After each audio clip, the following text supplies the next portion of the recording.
Shalom, shalom, everyone. Peace and blessings. Welcome to the Fourth Angels Learning Center. And today we have somewhat of a very, I'm not going to say that every devotion, every thought, every meditation is very important. So today our meditation is going to be surrounding fear and anxiety. Anxiety along the lines of worry, fear and worry. Um, Many people look at fear as being a sense of like, shivering or like afraid of something danger or afraid of something harmful along those lines. But people don't understand that worry is a form of fear. Anxiety is a form of fear. Uh, Insecurity is a form of fear as well. Uh, Fear, the whole purpose of fear, which I believe definitely comes from the mindset of the enemy, is to paralyze, is to keep you from walking the way that you should, is to keep you from thinking the way you should, is to keep you from believing and trusting the way that you should. So Yah understands this aspect of what's inside man in regards to fear and anxiety, and he addresses that constantly.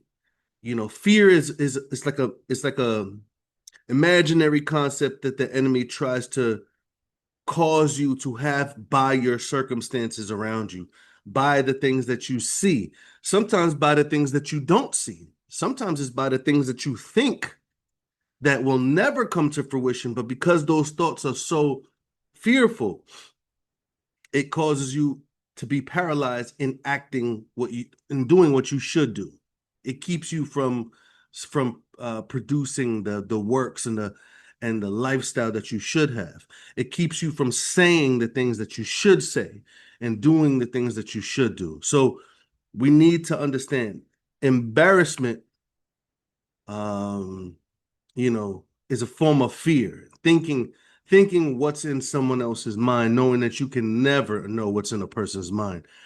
Caring too much about what's in others' minds rather than being confident in what's in Yah's mind. So we're going to look at a few verses just to see the promises that Yah gives us pertaining to this particular attribute. All right, so we're going to start in Isaiah 41, verse 10. He starts out by saying, "Fear not, because I am with you." This is kind of like along the lines of like a child, like when a child has their parent with them, fear is like diminished. There may be some type of worry, but those worries are quenched by the confidence that they have in their parents. This is literally how Yah wants us to react to certain situations and scenarios. It says here, "Fear not, because I am with you.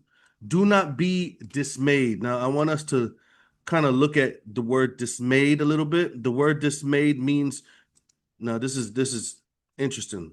The word dismayed means to gaze, to sit there and consider, to be amazed, to be like what I was saying, paralyzed, to sit there and stare, right? So now this is not talking about necessarily something that's in front of you, but he's saying that the situation, you shouldn't just sit there wallowing or sit there focusing so much or gazing so much on the situation that's causing you fear. It says here, "Fear not, I am with you. Do not be dismayed." Don't sit there in amazement gazing at the problem, because I am your mighty one. I am your Elohim. I will strengthen you. I will help you. I will uphold you with the right hand of my righteousness, which we know is yahushua. Like, this is what he's constantly saying in order to help us to alleviate the fear and anxiety and worry that comes in our minds, that the enemy tries to throw in our minds by using our five senses. He tries to use what we see and what we hear to bring fear and doubt into our mind. So we need to constantly remember that Yah is with us, and that we ought not to sit there considering and lingering at the problem, because Yah is our mighty one. He is our strength. He will help us. He will uphold us with his right hand of righteousness. Praise Yah. Let's go to Deuteronomy chapter 31. Deuteronomy 31, looking at verse 6. Be strong and be of good courage. Fear not, and don't be afraid of them. Meaning, don't be worried and don't be scared of the situation in front of you. For Yah is your mighty one. He it is that will go with you. Don't be afraid, even if it's people. He is the one that will go with you.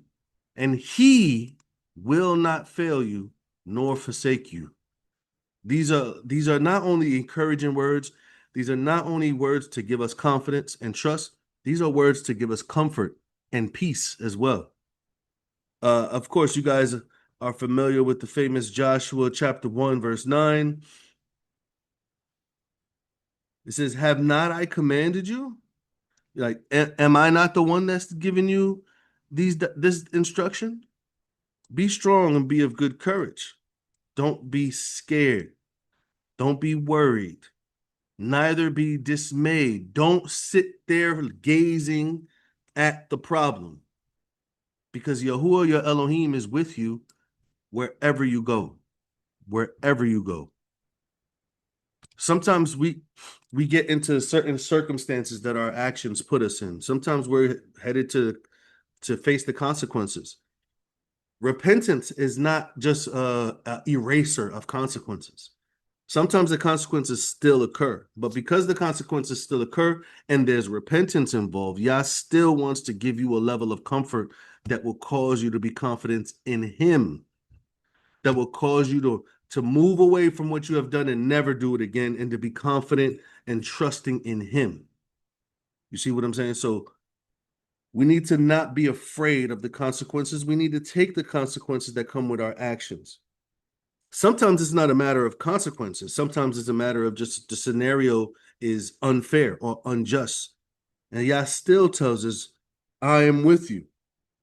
When the disciples were getting whipped for preaching yahushua, when Joseph was in prison, when the prophets were get thrown into cages and pits, I am with you. You see what I'm saying? This is what gave them the confidence to continue to move forward in what their purpose was, in what their calling was by Yah. Let's continue to look at these promises together. Let's look at, I'm pretty sure everybody understands Philippians chapter 4 is pretty interesting. Many people look at verse 8 where it says, meditate on these lovely things, right? I'm going to look at the verse 6. It says, be careful for nothing. Be careful for nothing. Some translations, let's look at this. Some translations say, in nothing be anxious.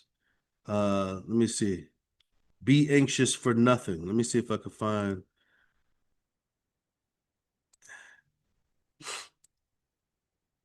Look, do not worry at all, but in every matter, don't worry. All right. So let's look at this.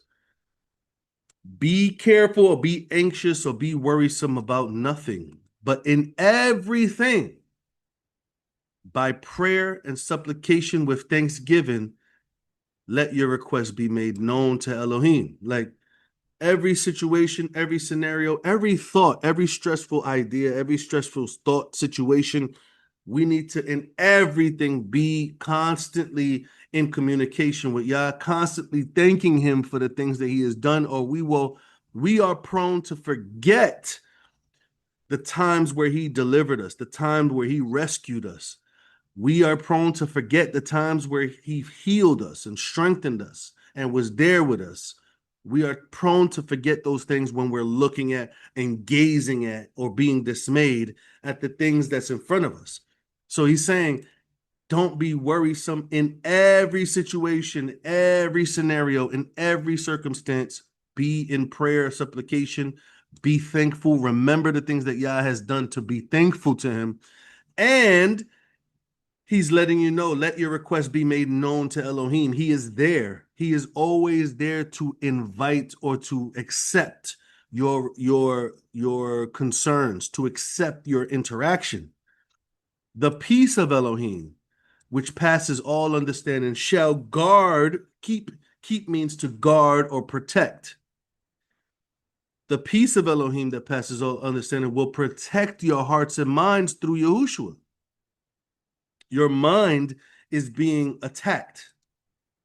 So when it says be anxious or be worrisome or be fearful for nothing, your mind is what's being attacked. And to put your mind in the right place, to in every situation, go directly to Yah.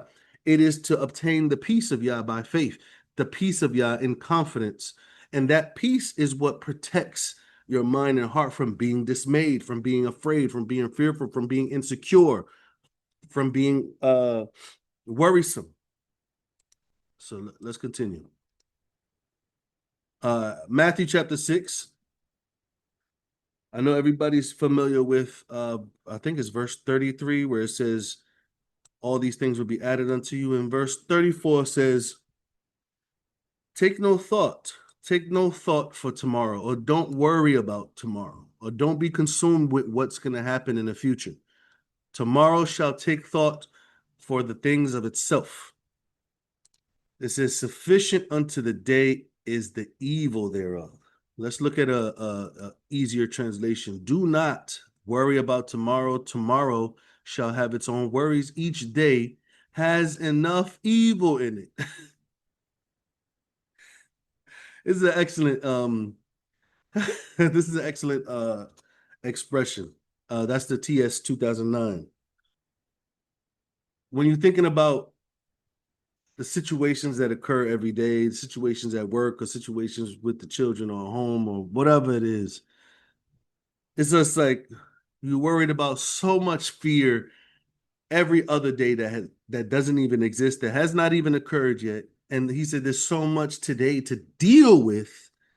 We don't have to worry about the things that didn't even come to fruition yet, that didn't even come to light yet. Let's look at First Peter chapter 5, verse 7. Casting all your worry on him because he is concerned about you. Remembering that every situation that you are worried about, he is worried about. I'm sorry, let me not use the word worried about, because anxious or worries is not necessarily just a fear, but it's a dismay. Like the scriptures say, the word dismay means a focused looking at the problem mindset. Like I'm gonna just keep looking at the problem until it just makes me give up and quit.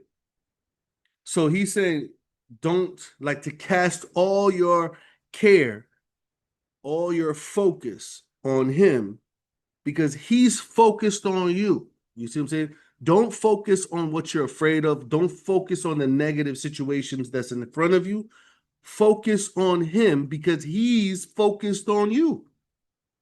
He's seeing all the things that is in your way, the things that's attacking you. He sees all these things, and he will deal with these things. Sometimes he allows those things because it's what's best for you to be strengthened rather than be rescued. So we have to analyze each situation according to Yah's will. He knows what's best, because look at where a lot of us are now. We are in a situation because situations that we did not know we can get through, we got through, and we got through it a different way other than what we wanted to happen. Of course, I think the natural response is like, take it away, like take this all away. But that's not what Yah does most of the time. He doesn't just take things away. Sometimes he gives us strength to go through it. Sometimes he gives us wisdom to go around it. Sometimes he takes it away because he wants you to trust him, not because he just doesn't want you to feel any worry. You see what I'm saying? So we need to give him our focus and not focus on the problem. Give all your focus to him because he gives all of his focus to you. This is what the phrase apple of his eye means. The word apple in scripture actually means pupil, like the pupil of your eye. So when it says you're the apple of his eye, it means that you are his focus, like he is focused on you. let's look at the prophet David. Psalms 56, verse 3 and 4, it says, "In the day I am afraid, I trust in you." Let me go here. What time I am afraid, I will trust in you. Or all the times that I am afraid, I will trust in you. In Elohim, I will praise his word. In Elohim, I will have put my trust. I will not fear what flesh can do to me. I will not fear what flesh can do to me. Every day they wrest my words, or they twist my words. All their thoughts are against me for evil. You see, this is verse 9. When I cry to you, then shall my enemies turn back, and this I know, for Elohim is for me. So there's this focus and there's this confidence in things that will happen for him, even though it's not happening at the moment. Let's go to Isaiah. I think this is going to be kind of like a main verse. It applies to so many different angles. It says here, "You shall keep him in perfect peace, whose mind is stayed on you because he trusts in you." Focus, because your focus is on Yah. Trust in Yah forever, for Yah yahuah is everlasting strength. This is where you get your strength. This is where you get your encouragement from. This is what holds you up. So it doesn't make sense to focus on the thing that tears you down. Don't focus on the things that tear you down. Yah is the one that holds you up. So you would focus on what's beneficial. 2 Timothy chapter 1, verse 7.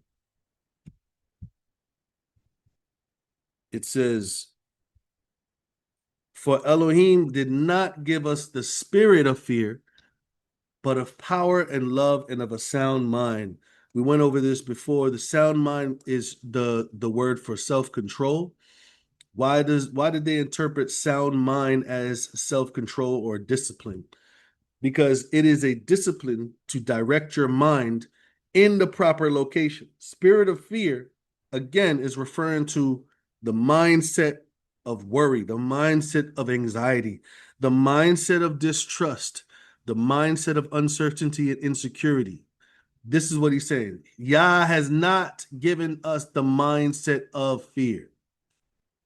But what did he give us? He gave us power to discipline our uncontrolled mind. He gave us power and love to direct our thoughts and focus on the right place. This is the deliverance that he has given to all who believe, that we are free from our own thoughts that give us anxiety, free from depression, from our own ideas that give us fearful thoughts, and freedom from our own actions when he gives us instruction on what to do to get us away from our own insecurities and fears and worries. Psalms 34:4. I sought yahuah. I looked for you. I looked for you. I called for you. Right? I looked for you. I called for you, and he heard me. And he rescued me from all my fears. From all my fears. Many people look at deliverance like it's oppression, right? Like he's going to deliver us from an outside attack. He's going to deliver us from these demons, from these people, from the governments. But then you see, my own fears, my own anxieties is causing me torment. When I focus and I'm dismayed at my own thoughts, my own worries, this is what's bringing me torture. It's causing me to sit still, sometimes be depressed, sometimes be isolated, sit in a corner and do nothing. This is what he wants to deliver you from. We are the issue that we need to be rescued from. We need to be rescued from ourselves. Many people say our flesh, but many people don't dissect what the flesh is to see, why does Yah need to deliver us from the flesh? Why does he need to give us power over the flesh? Why does he need to give us strength over the flesh? Because our thoughts, our worries, our fears, our weaknesses, it's what's killing us. And the enemy knows that. So what he does is he tempts you with your own fears, with your own worries, with your own anxieties, with your own cravings and urges. He tempts you with what's killing you. And so we need to be delivered and rescued from that, from ourselves. If we think that we're going to be delivered from some type of oppression and don't realize how much oppression we put on ourselves, we need to redirect our mind and focus, and Yah will deliver. Just like David said, Yah will deliver us from all of our fears. Let's take a look at that verse again. I like this verse because it first starts out by expressing like what you should be doing. I looked for Yah and he heard me. I looked. How did you look? Diligently. How did you look? You cried out. You humbled yourself. He delivered me from all my fears. Let's go to our final verse. It's in Habakkuk chapter 3, looking at verse 19. Let's look at verse 18. Yet I will rejoice in yahuah. I will rejoice in the Elohim of my deliverance or rescue of salvation. The Elohim of my rescuing. Yahuwah Elohim is my strength, and he will make my feet like hinds' feet. He will make me to walk upon the high places. So this is the confidence. I will rejoice in Yahuwah, and I will have confidence in the Elohim of my deliverance. He is the mighty one that rescues me from my own fears as well as from my outside attacks. Things could attack you outside. It don't mean that you got to be afraid of it. Sometimes people are not even afraid of the attacks from other people. A lot of times I'm not even afraid of people trying to attack me physically. You know, sometimes people are waiting. They're ready to be physical. But the thing that's inside of you, it's what's causing us to sin. It's what's causing us to fall. It's what's causing us to distrust Yah. It's what's causing us to not trust the scriptures. It's what's causing us to doubt the reality of his help, of his presence. And that's what we need to be delivered from. That's what we need to be rescued from, our own fears and anxieties. And we need to stop being dismayed, meaning stop focusing and gazing at the problem, but direct your focus on Yah, and he will rescue you from your own fears. So praise Yah. I pray that this is encouraging for this week, encouraging word of meditation. Yah bless you guys, and Yah keep you. Shalom.